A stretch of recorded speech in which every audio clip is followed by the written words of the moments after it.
Any debris in your yard, trim those dead branches on your trees and shrubs, take down any swings in your yard or on your porch, and bring in any decorations too. Also, clear your rain gutters to help the water flow. If you have a ditch, make sure it's cleared out as well.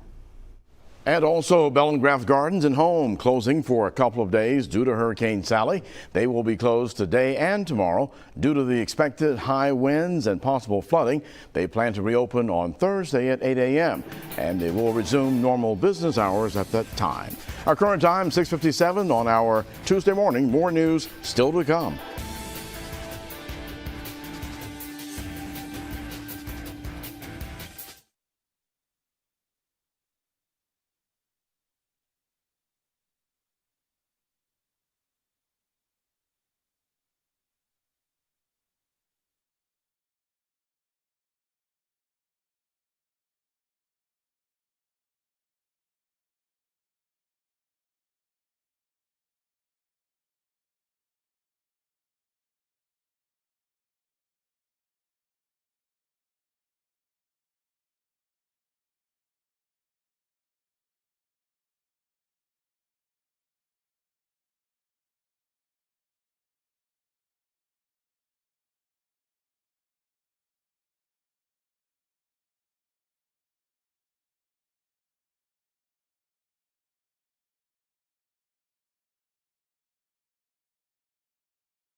When first responders have to get out to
whatever is asked of you.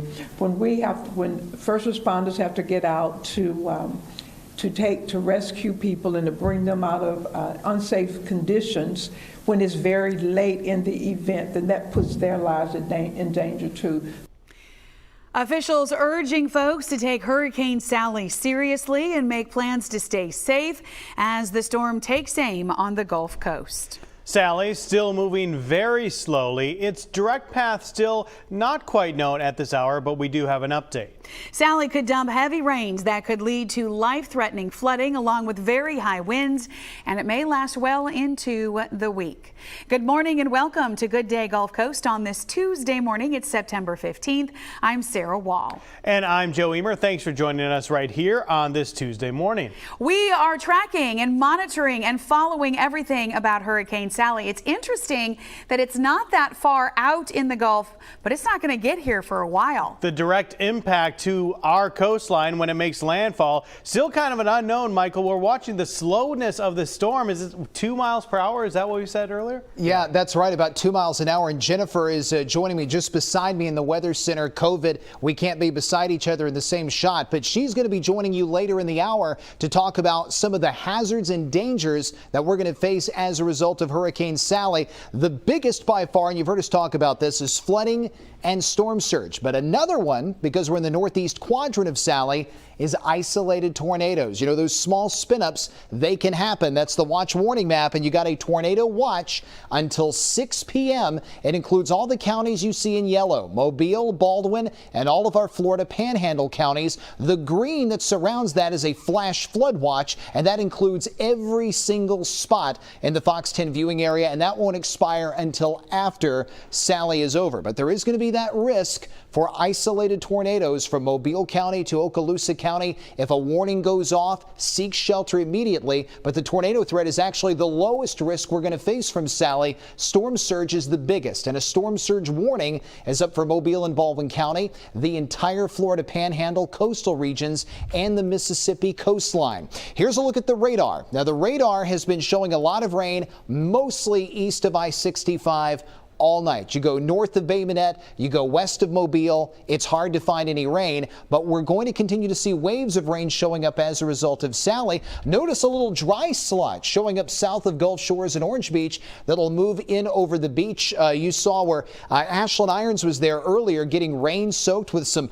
possible storm surge already on the roads, but they'll get a break in the rain, which is going to be good. But these rain bands here, south of Pensacola and Navarre, these are the ones that are in that northeast quadrant that we're going to have to watch carefully. They can produce water spouts and isolated tornadoes. They're small spin-ups. They're hard to find on radar, but that is a potential hazard we could face today. Here's the track from the Hurricane Center office in Miami. The maximum sustained winds are at 85. They're projected to stay there until it makes landfall late tonight and into tomorrow. Once it makes landfall, it drops off to a tropical storm and then veers to the north and east. Here's the new futurecast. It just came out, and here's what it does regarding Sally. Notice that more spots are going to pick up rain by 4 this afternoon, including our Mississippi counties and including our inland counties. But the bulk of the rain by far is going to be south of I-10. And look at 10 o'clock tonight.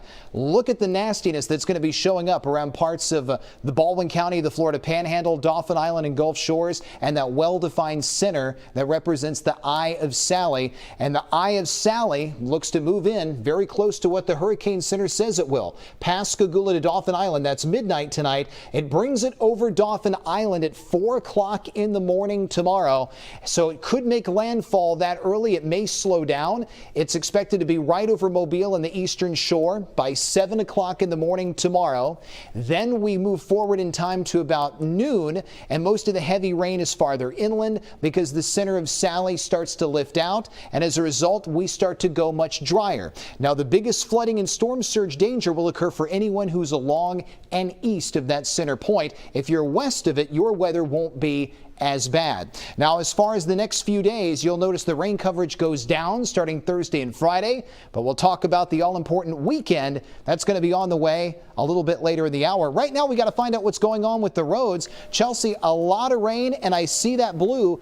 That's a lot of ponding out there. Yeah, that's right, Michael, and it continues to grow this morning. So when we started doing traffic around 5 a.m. this morning, we were seeing a lot of ponding, most of it under I-10.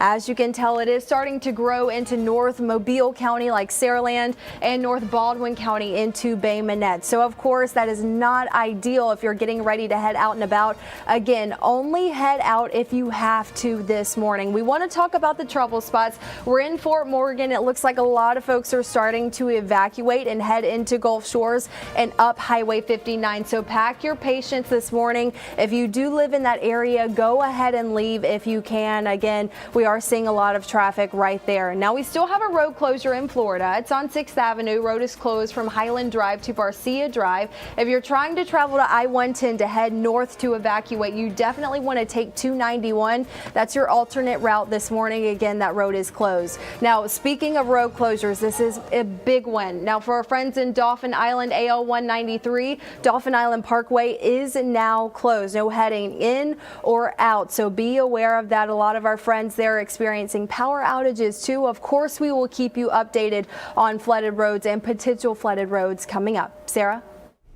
All right, Chelsea, thank you. It is now 7:06.